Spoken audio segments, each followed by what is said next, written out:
Jadi biasanya kesalahan fatal saat perawatan proses dorong ekor ini ya menyebabkan rusak.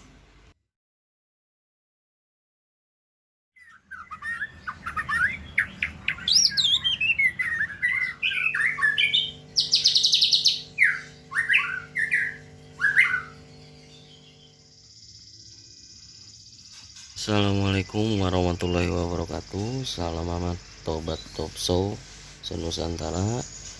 Kali ini kita bakalan sharing bahas tentang bagaimana rawatan murai batu yang sedang dorong ekor secara tepat agar pasca dorong ekor nanti menjadi top perform, bukan malah rusak.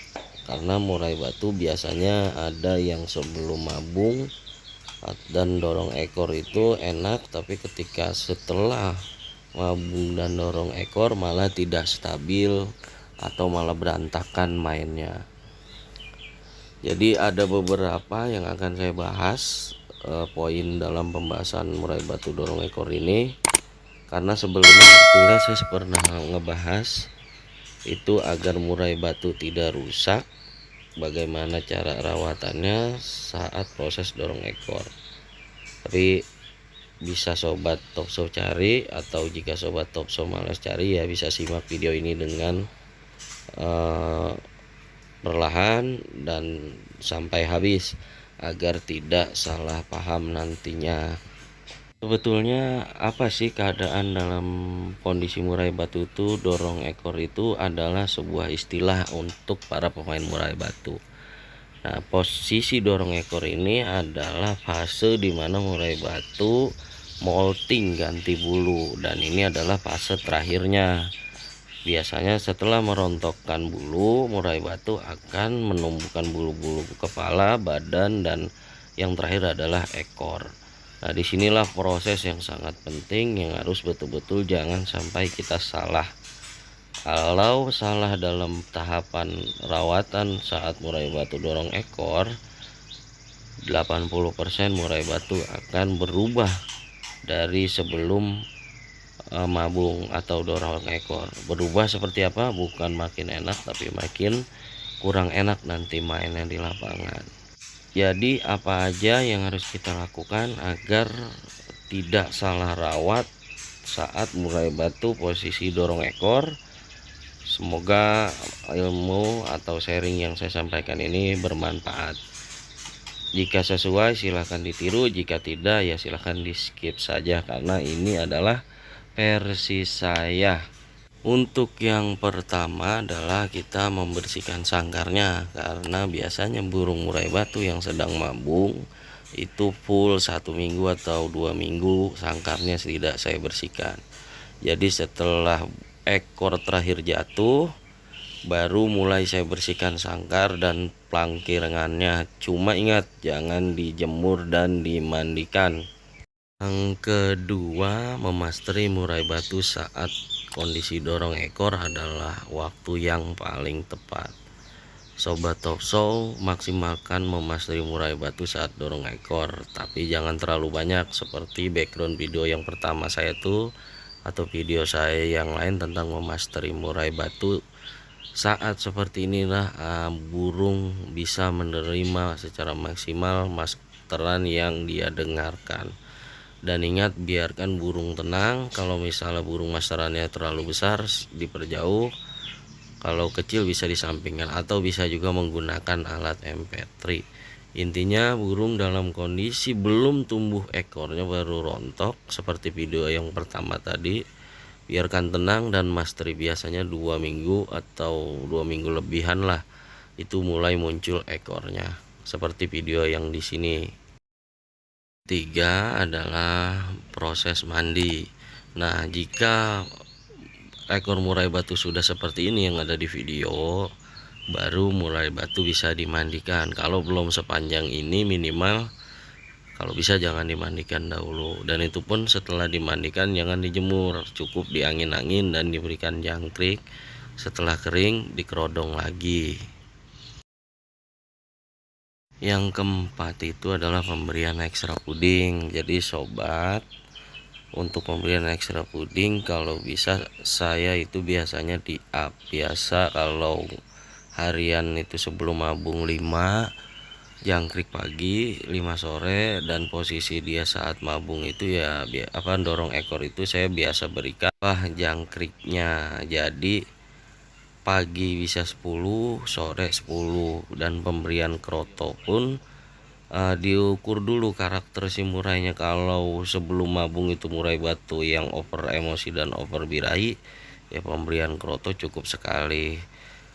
Lebih sering saya memberikan cacing ya, 2 hari sekali 1 ekor, dan juga jangkrik seminggu sekali saya suntikan minyak ikan agar bulu-bulunya nanti pas tumbuh itu bagus dan juga bisa menyerap masteran yang kita berikan. Fungsinya apa? IF kita tambah seperti jangkriknya itu karena posisi murai batu yang sedang dorong ekor ini butuh asupan nutrisi yang lebih, karena proses dorong ekor itu membutuhkan menguras nutrisinya, menguras tenaga murai batu. Makanya kita berikan asupan yang terbaik dan berikan vitamin seminggu itu 2 kali.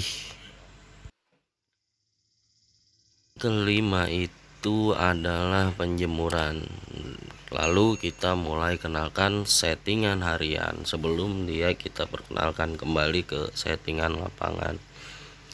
Jadi setelah ekor, syaratnya utamanya nih sobat harus dengar, ekor murai batu harus sudah betul-betul mentok panjangnya, baru kita mandikan, kita jemur. Itu pun jangan terlalu lama penjemuran, cukup bertahap dari 10 menit sampai 15 menit sampai 30 menit.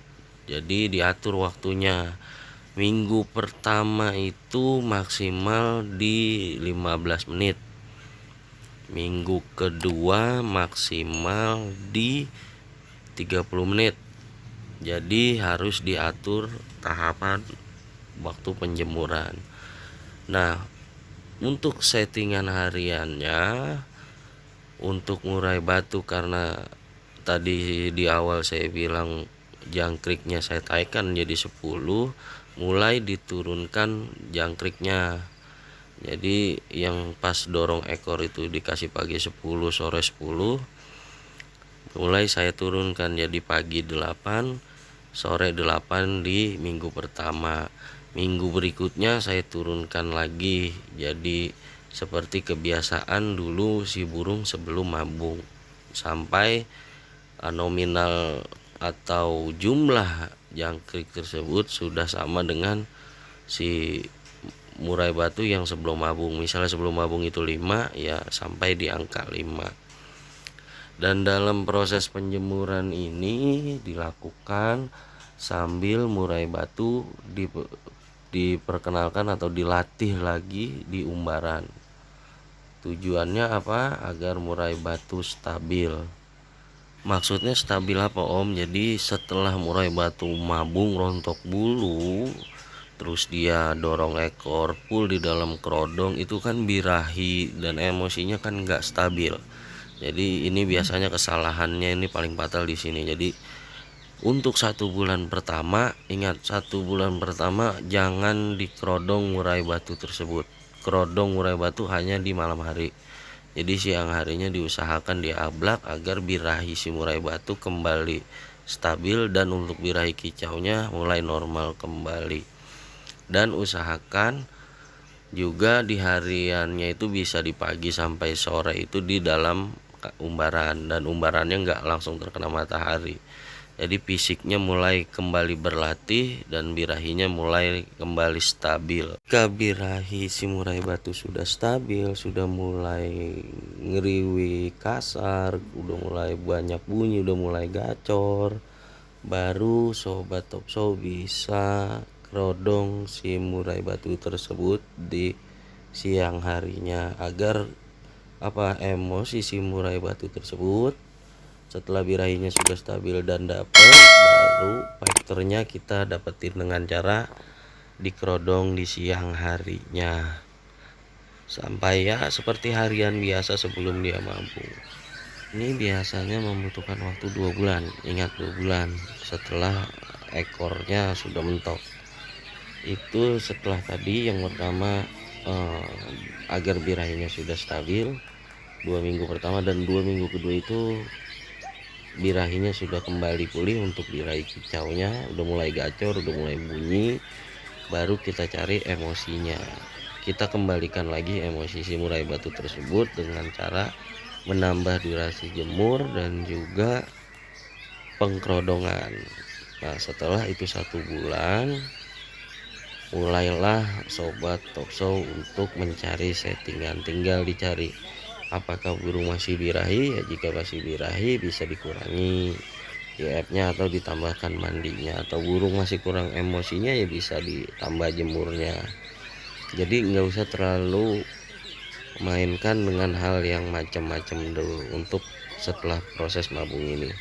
Biasanya mungkin akan ketemu itu 3-4 kali gantang, baru mulai kembali ketemu settingannya yang enak. Itu pun kalau sobat talkshow teliti dan sabar.